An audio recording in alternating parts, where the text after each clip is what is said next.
Let me ask you something. When did being okay alone become a red flag? When did not needing constant company turn into a diagnosis? When did the ability to sit in your own silence, without falling apart, without reaching for distractions, without begging someone to fill the void, become something people look at with suspicion? I'll tell you when. When they realized they couldn't do it. See, the world has this funny little trick it plays on people like you. People who don't fall apart when the room goes quiet. People who don't panic when Friday night has no plans.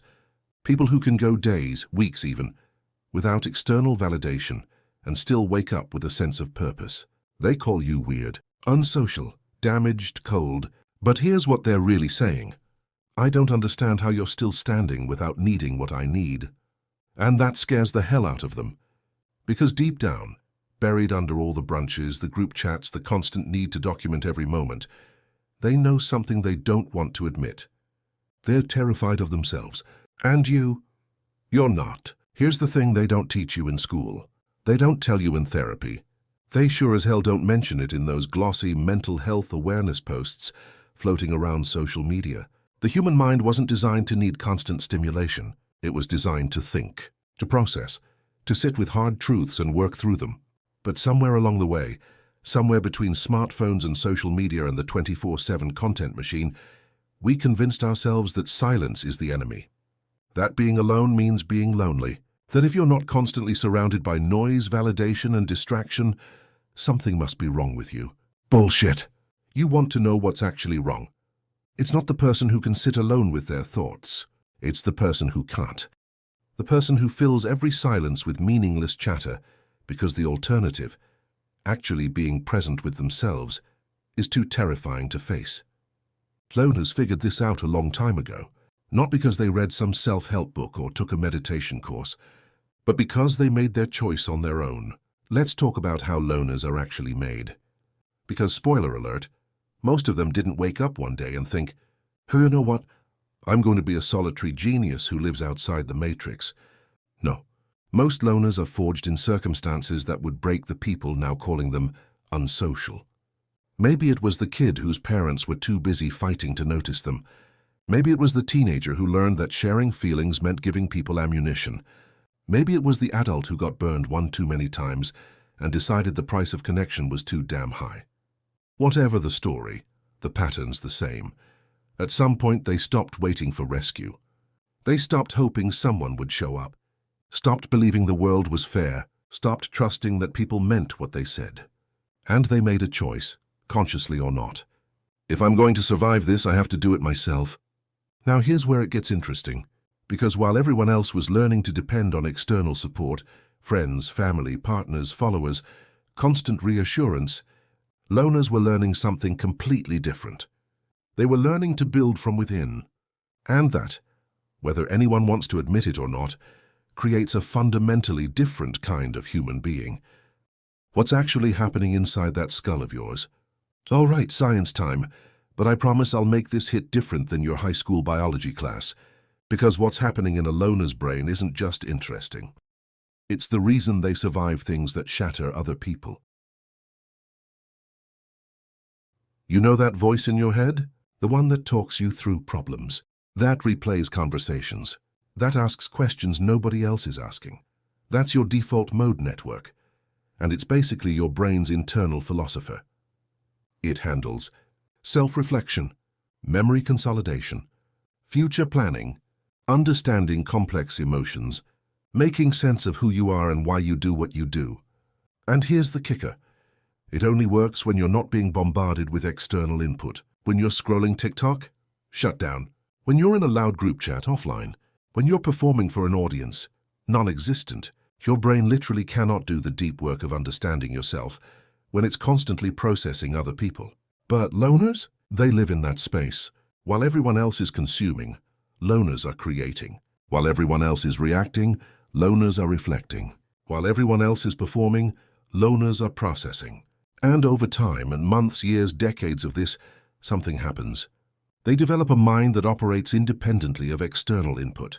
They don't need someone to tell them what to think, what to feel, what to believe. They've spent so much time in their own head, that they've built a relationship with themselves most people will never experience, and that makes them dangerous. Not in a violent way, not in a destructive way, but in a way that threatens every system built on people's need for external validation. Pop quiz. How many times today did you check if someone liked what you said? How many times did you wonder if they saw your message? Question if they're mad at you because they didn't respond fast enough. If the answer is a lot, congratulations. You're in the trap, and here's the ugly truth about that trap.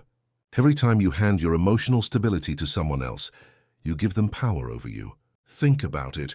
If your mood depends on whether someone texts back, they control your mood. If your sense of value depends on being included, whoever makes the guest list controls your sense of value. You've given away the remote control to your internal state. And every person, every platform, every social system knows this and uses it. But loners, they broke that chain a long time ago, not because they're superior, not because they're enlightened, but because they choose to. See, when you grow up, or wake up realizing that people are unreliable, that validation is conditional, that the crowd's affection is fickle, you stop asking the question, do they approve of me? And you start asking a much more powerful question, do I approve of me? And that shift, from external to internal, is one of the most psychologically liberating things a human can do. Research confirms this. People who rely on internal validation show lower anxiety, higher emotional stability, better decision-making under pressure, resistance to manipulation and peer pressure. Meanwhile, people hooked on external validation are on an emotional roller coaster they can't control. And the worst part, they don't even realize the ride was optional. I'm about to say something that's going to make some people uncomfortable. Most loners didn't choose this life. They survived into it. And the survival training, it was brutal. Maybe it was a childhood where love was conditional, where emotions were weapons, where vulnerability meant exposure. Maybe it was friendships that turned toxic, relationships that taught them betrayal, families that chose sides. Maybe it was being the kid nobody picked, the one who ate lunch alone, the one who learned early that just be yourself was a lie sold to people who fit the mold. Whatever the story, the lesson was the same. You're on your own.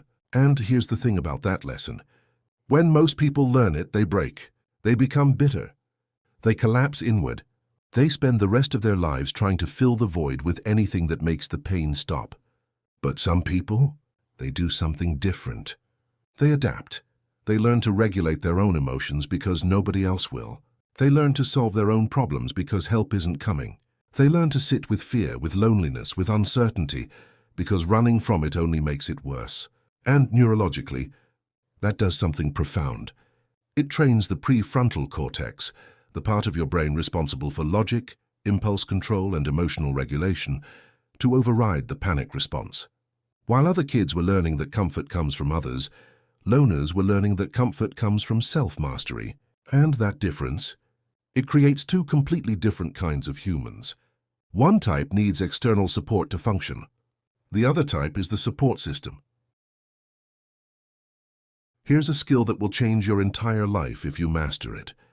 The ability to sit with discomfort without needing to escape it. Most people can't do this. The second things get uncomfortable. The second boredom hits, loneliness creeps in, anxiety spikes, uncertainty looms.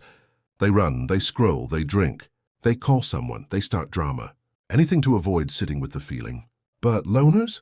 They've been sitting in the fire for years.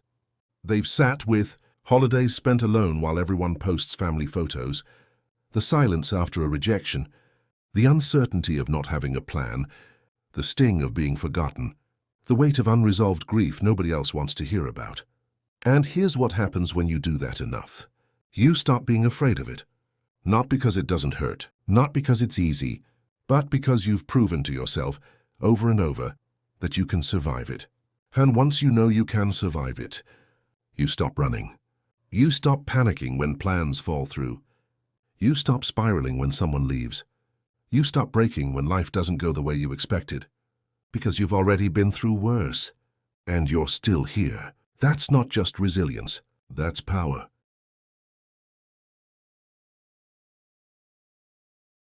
Picture this. You're at some social event, party, gathering, whatever. Music's playing. People are laughing. Conversations are happening. Everyone's performing their version of having a good time. And then there's you. Not quite in it, not quite out of it, just watching. Most people would call that awkward. They're wrong. What you're actually doing is data collection. While everyone else is busy performing, busy being seen, being heard, being validated, you're noticing things. Who interrupts who? Who's faking their laugh? Who's checking their phone when they think nobody's looking? Who's saying one thing but their body language is saying another? You're reading the room at a level most people in the room will never reach. Because observation requires something most people can't afford. Distance. And loners, they have distance in abundance. They're not emotionally invested in being the center of attention. They're not performing for approval. They're not scrambling to fit in. So they see what everyone else misses. They become masters of pattern recognition, threat detection, social dynamics, intuition that feels like magic, but is just accumulated observation. And in a world full of people who can't see past their own reflection, that's a strategic advantage. You see problems before they explode. You read people faster than they read themselves. You know who to trust and who to avoid, not because someone told you, but because you watched and you learned. And when everyone else is shocked by the betrayal, the breakup, the collapse, you're not, because you saw it coming. Let's kill this stereotype right now. Someone who doesn't overshare, doesn't emotionally vomit on everyone, doesn't need constant reassurance. They get called cold, emotionless, detached. Absolute garbage. Loners aren't cold as they're controlled. There's a massive difference between not feeling and not showing. Loners feel everything. Sometimes they feel it more intensely than the people who broadcast every emotion they have. But they've learned something most people never do. Not every emotion deserves an immediate reaction. They pause, they sit with it, they process it. They decide if it's worth expressing and to who. This isn't suppression. It's not avoidance. It's not emotional shutdown. It's discipline. And in a world where everyone's constantly bleeding their feelings all over everyone else, expecting the world to manage their emotional state for them, that discipline looks like coldness, but it's not. It's strength that's been misunderstood by people who've never had to develop it. Here's something wild. The less you need to explain yourself, the more people feel compelled to explain you. You ever notice that? The loner who says nothing gets more theories, more gossip, more speculation than the loud person who overshares everything. Because people are obsessed with filling in the blanks. They can't stand not knowing. They can't handle the mystery, so they project. They assume, they create entire narratives about who you are based on. Nothing. They're depressed. Something must have happened to them. They're probably lonely and just won't admit it. And meanwhile, you're just existing, living your life, comfortable in your own head. But to them, that's incomprehensible, because they're terrified of what they'd find if they spent 5 minutes alone with their own thoughts. So they assume you must be suffering the way they would be. They can't fathom that you're not just okay, you're thriving, that your silence isn't empty, it's full of thoughts they'll never hear, ideas they'll never understand, peace they'll never feel, and that drives them insane. Here's what people get wrong about loners. They think you hate people. You don't. You just have a different filter. Say most people collect friends like they're Pokemon cards. Quantity over quality. Surface level everything. They have 100 friends and feel alone. But loners? They operate differently. They have maybe 3 people they actually connect with, and those 3 know them better than anyone, because loners don't waste energy on shallow connections. They don't do small talk for the sake of small talk. They don't fake interest. They don't show up to events they don't care about just to be seen. They're selective. Not because they're snobs, not because they're unsocial, but because they understand something most people never learn. Your energy is finite, and not everyone deserves access to it. So when a loner lets you in, when they actually open up, share their thoughts, give you their time, that means something. It means you passed a test you didn't even know you were taking. And that kind of connection, the kind built on mutual respect, depth, and genuine understanding, that's worth more than 1,000 superficial friendships. Here's the truth about strength. Nobody sees it until the world catches fire. Loners don't advertise their resilience. They don't perform toughness. They don't post inspirational quotes about their struggles. So people assume they're average, unremarkable, maybe even fragile because they're quiet. And then the crisis hits. The breakup, the loss, the failure, the betrayal, the collapse. And while everyone else is falling apart, crying, panicking, making terrible decisions, losing themselves, the loner is still there. Still functioning, still thinking, still moving forward, not because they don't feel pain, but because they've already survived worse alone. And they learn something everyone else is just now discovering. You don't need anyone else to hold you together. You can fall apart and rebuild yourself. You can feel everything and still make rational decisions. You can grieve and still function. You can be broken and still be strong, because strength isn't about never falling. It's about not staying down when you do. There's a strange superpower that comes with being overlooked. You see everything. When you're not the center of attention, when you're not performing, not seeking validation, not trying to be noticed, you become invisible. And invisibility? It's the best seat in the house. You watch how people act when they think nobody's watching. You see who's fake, who's real, who's pretending, who's breaking. You catch the micro-expressions, the nervous tics, the eye rolls, the forced smiles. You see the power dynamics, who dominates, who submits, who manipulates, who protects. And you file it all away, not for gossip, not for drama, but for understanding, for protection, for knowing who to trust and who to keep at arm's length. Most people spend their whole lives performing, never realizing they're giving away their truth in every gesture, every word, every reaction. But loners? They're watching, learning, adapting, and when the time comes, when it matters, they already know exactly who everyone is. Here's something interesting. Loners evolve in stages. Stage 1. The wound.